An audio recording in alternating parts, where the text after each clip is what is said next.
He's pretty borked. Yeah. Alrighty, so we're gonna get into this next match coming up between Hitbox Arena Wraith and Danny 3 times, aka DannyDannyDanny.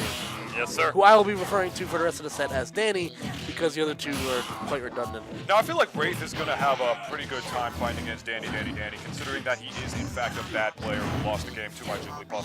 And, yeah, but, I mean, answering right back with that that forward air, actually, I mean, Ryu's, oh, wow, that was actually just raw. He didn't even, like... Yeah, I mean, here's the thing. Into that. Ryu, like, I feel like people are just starting to, like, kind of remember how obnoxious a character Ryu is. Yeah.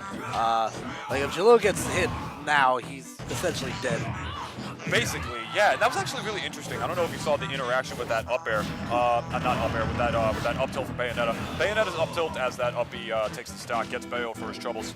The thing with Bayonetta's up tilt is that it is a multi-hit, and he just did it to focus attack, but it did not break the focus. That's because at the very tip of Bayonetta's up tilt, that's only one hit, and it makes 2 sounds though. Like it makes 2 sounds, but it's only 1 hit. So it's just kind of like 2 sounds, 1 hit. Pretty much, yeah. So it looked like that was supposed to break the focus, but it doesn't actually do that. But not looking like it mattered so far because Wraith is up a full stock against even if it doesn't break the focus, he was still able to get the combo out of it anyway. Yes, sir. Just because up B comes out so fast, doesn't really matter. And Danny's going to have to bring us back from a deficit. The Tatsu from all the way across right field, not going to be enough just yet. And this is kind of where Ryu struggles. Jalil's, again, continuing to engage Danny, which is funny because Jalil, or Wraith, is one of the most defensive players that I know when he has the lead. And as I say that, he immediately retreats to the platforms. And this is where Ryu struggles. If he doesn't take the first knock against characters like Bayonetta, characters that can vertically camp him, it's really, really difficult.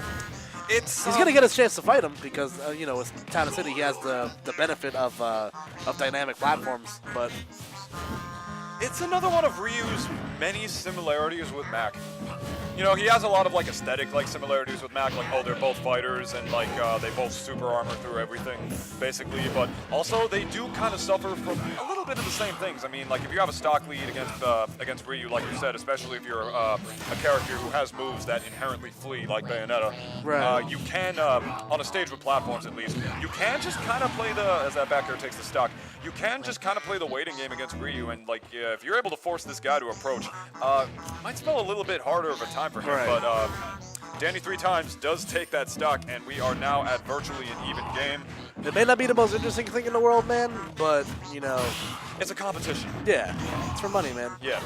And Jalil's definitely, or Wraith has been on a little bit of on a cold streak lately, so he's definitely looking to make sure that stops here. Absolutely. But right now, Danny's got him at the scary percent. Bats with him. He's going to save his life from that up air right there, and he's going to get the double elbows into the win button, and that will result in that game right there for Danny. And the face reaction from Wraith coming off of that, man. He was not happy about that at all.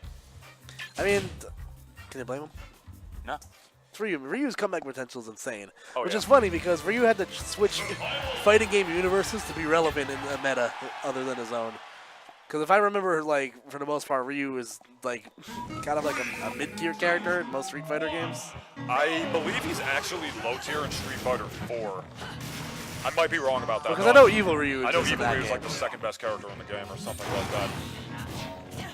Something along the lines of that. But anyway. And I'm pretty sure, like, in Street Fighter 5, Akuma, like, essentially functions like Evil Ryu. So, all the Ryu mates play Akuma now. Yeah.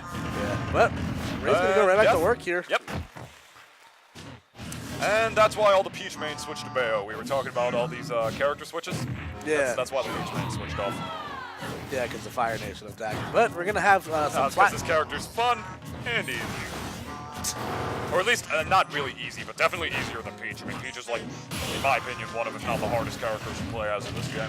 That's it's really interesting seeing a completely different dynamic here from Wraith. He went from playing that super defensive first game going into a hyper-aggressive second game. Yeah, he's just going in. He's essentially just not respecting anything Danny's doing right now. Yeah, I mean, I couldn't have phrased that better myself, Koopa. I mean, you saw, like, he just afterburner kicked. Actually, is it called afterburner kick in the air, or is it something different?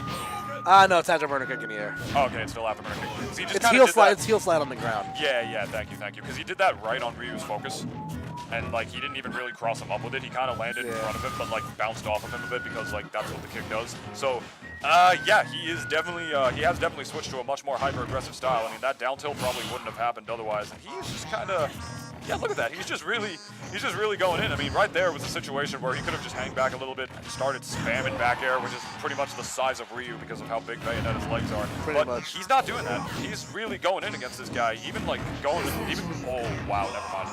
I was about to say even going as far as to going off stage against this character to edge guard him. Hey,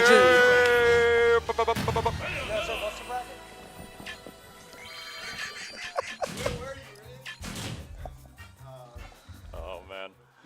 Yeah, I mean like Bayonetta like definitely switched. It's really funny because like I don't know if you ever played Bayonetta like the game. I haven't, but I've seen it. It's a lot of fun. If you have you ever played Devil May Cry?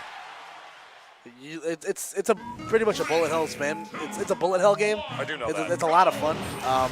But it's funny because a lot of these moves are just very like outside of Witch Time, like they're all kind of lame like in the context of the game.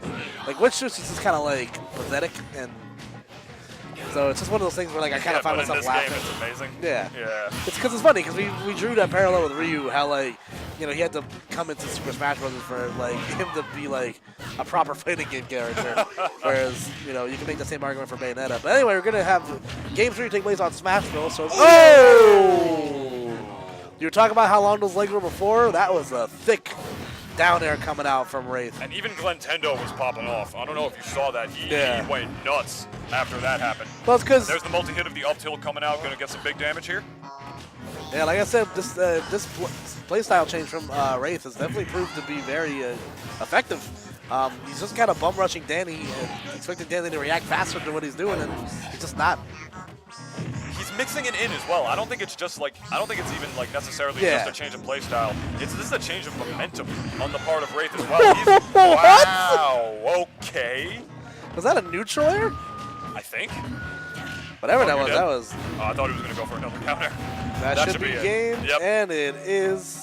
Yeah, Danny. Not pleased with that at all. You can see the distaste on his face. So the combined price of $11 after tax results in Wraith coming out victorious.